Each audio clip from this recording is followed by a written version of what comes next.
कह दो नहीं है जाना, कह दो नहीं है जाना, जीना लगे सामने नहीं जाना, ये जीना लगे सामने तुम्हारे, जीना लगे सामने तुम्हारे, ये जीना लगे।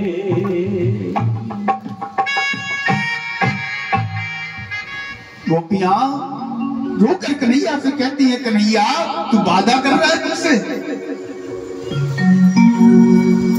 करते हो झूठा वादा, जानू मैं तेरा इरादा,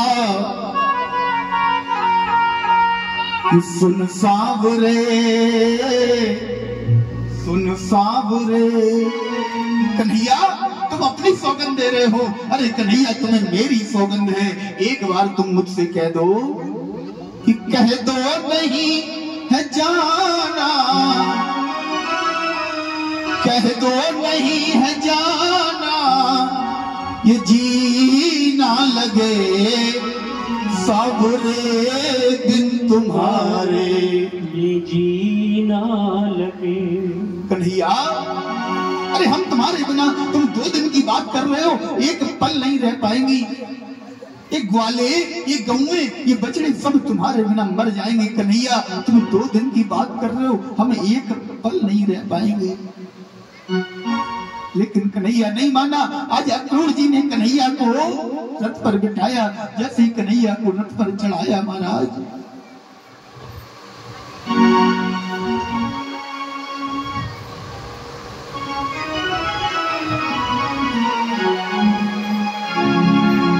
कन्हैया को रथ पर बैठाकर अक्रूर जी जैसे थोड़ा सा आगे बढ़े,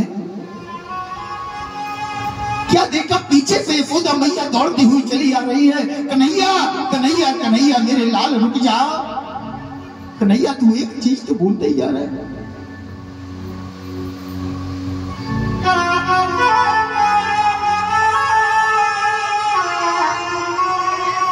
कन्हैया 2 मिनट मुझे अक्रूर जी से बात कर लेने दे। मुझे लगता है अक्रूर जी से ज्यादा शीघ्रता तुझे जाने की है।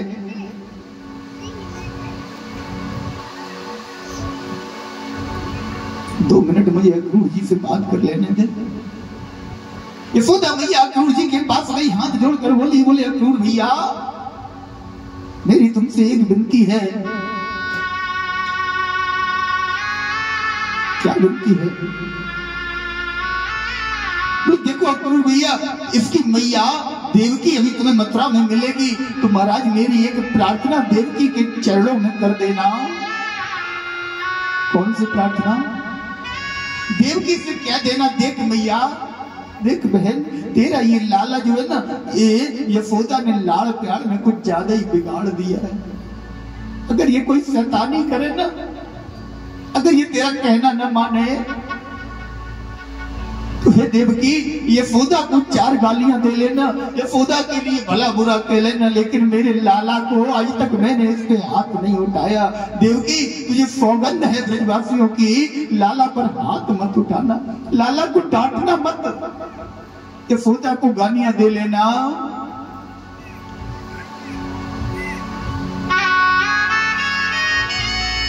कुछ भी कर लेना, कुछ भी कह लेना, यशोदा को कोई फर्क नहीं पड़ेगा लाला।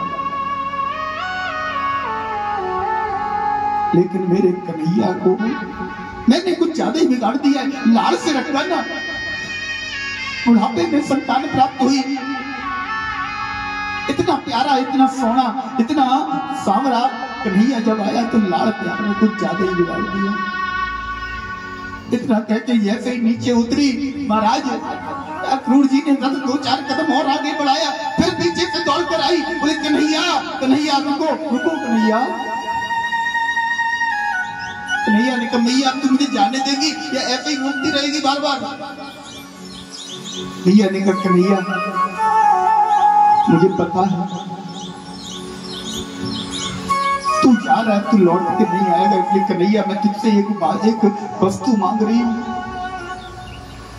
भैया बोल क्या चाहिए तुझे?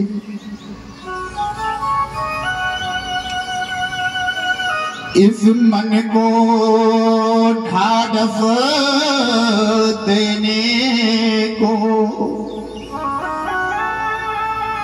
कुछ प्रेम चिन्ह देते जाओ। कन्हैया कोई ऐसी वस्तु, कोई ऐसा कोई क्रियाकलाप मुझे दे जा जिसे देखकर, जिसे अपने सामने रखकर मुझे तेरी याद आ जाया करे, मैं तेरे यादों में खो जाया करूं कि अब तू आने वाला नहीं है। और कन्हैया क्या करूं, ये माँ का हृदय है, माता का हृदय है, इसलिए कन्हैया मैं जानती हूँ तुझे सुबह सुबह उठकर मुंह धुलते ही कलेवा करने की आदत है। कन्हैया मैया एक छोटी सी पोटली में, कपड़े की पोटली में थोड़ा सा माखन और मिश्री बांध कर लाई, कन्हैया के हाथ पर रखते हुए बोली, कन्हैया आदत है तुझे कलेवा की, ये माखन मिश्री ले जाओ। कन्हैया ये थोड़ा सा माखन मिश्री ले जा, तेरी माता देवकी को नहीं पता तू कलेवा में क्या खाता है। थोड़ा सा माखन मिश्री अपने साथ ले जा, रास्ते में भूख लगेगी थोड़ा खा लेना, सांझ हो जाएगी पहुंचते पहुंचते। जैसे जैसे मैया को नंद बाबा ने संभाला, नंद बाबा महल के अंदर ले गए, तब जाकर अक्रूर जी ने अपने रथ को आगे बढ़ाया। रथ को आगे तो बढ़ाया, लेकिन महाराज ग्वाल वाल नहीं माने। ग्वाल वाल रथ के साथ दौड़ते दौड़ते दौड़ते दौड़ते कन्हैया से पहले मथुरा पहुंच गए।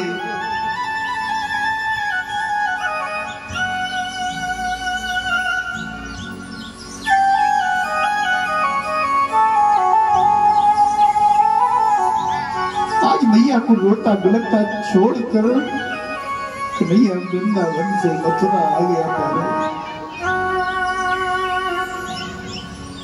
रास्ते में जब जमुना मैया पड़ी, अक्रूर जी ने सोचा चलो स्नान कर लिया जाए। अक्रूर जी के हृदय में चिंता है, कन्हैया की सुरक्षा करनी है, कन्हैया को कहीं कंस मरवा ना दे।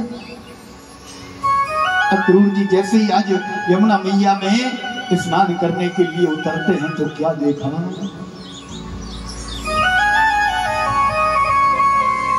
बोले जो बालक कन्हैया हमारे साथ रथ पर बैठा है ना, वही बालक कन्हैया यहाँ वहाँ दुई बालक देखा।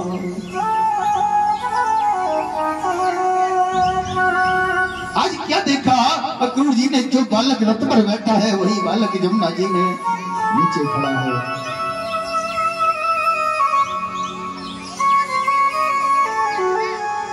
अक्रूर जी बाहर निकले, बाहर क्या देखा, वही बालक बैठा हुआ है, कन्हैया बैठा।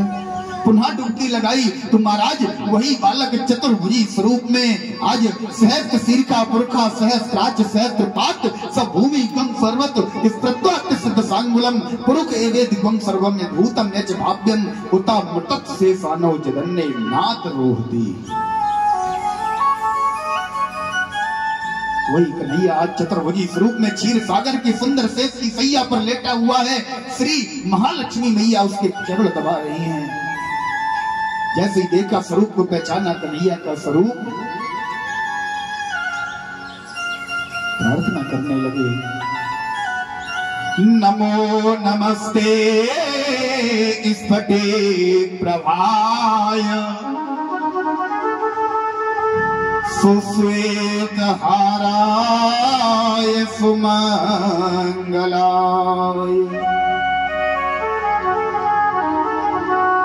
सुपास हस्ताय जखासनाय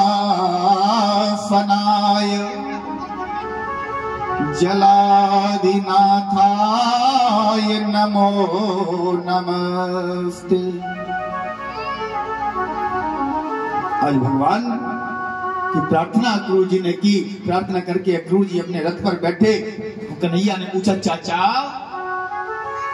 क्या हुआ? अक्रूर जी पीछे देखकर धीरे से मुस्कुराए, बोले कन्हैया मन में जो गिलानी भरी थी, मन में जो भाव भरा था निकल गया। अरे मैं समझ रहा था मैं तुम्हारी रक्षा करूंगा कन्हैया, मैं भूल गया था कि तुम सारे जगत की रक्षा करने वाले हो, कि जिसकी केवल कृपा दृष्टि से सकल जगत को पलते देखा,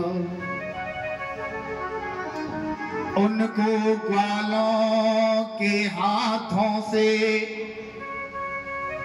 लेकर माखन खाते देखा। कन्हैया मैं भूल में पड़ी थी, मेरे हृदय में मस्तिष्क में ये विचार था कि मैं तुम्हारी रक्षा करूंगा, लेकिन सत्य तो ये है कन्हैया तुम सबकी रक्षा करने वाले हो। आज अक्रूर जी का रथ जैसे ही मथुरा के समीप पहुंचा, मथुरा के पार पहुंचा, तो क्या देखा? कन्हैया ने, कन्हैया के साथ वाले ग्वाल वाले सब वहीं खड़े हुए हैं। कन्हैया ने पूछा भैया तू कब आयो, तू कैसे आयो? बोले कन्हैया हाँ तो तेरे रथ के आगे आगे भाग, तो तेरे रथ के आगे आगे भाग के आया मैं।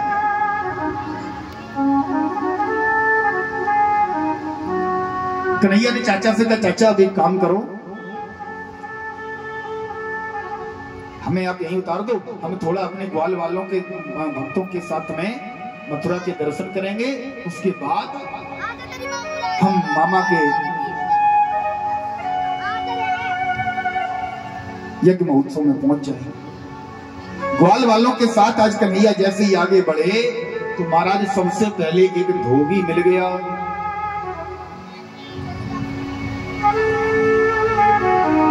सिर पर राजाओं के वस्त्रों की पोटली गठरी लेकर जा रहा है, मंत्रियों के वस्त्र हैं, राजाओं के वस्त्र हैं। कन्हैया ने आवाज लगाई, बोले मामा मामा।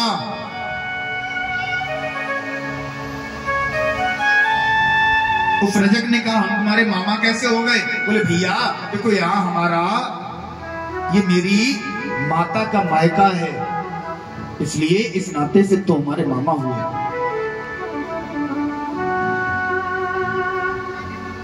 महाराज धोबी ने पूछा क्या काम है? बोले भैया कुछ वस्त्र में दे दो, जिससे कि हम भी कंस के आयोजन में सम्मिलित होने आए हैं तो हम भी सम्मिलित हो सकें।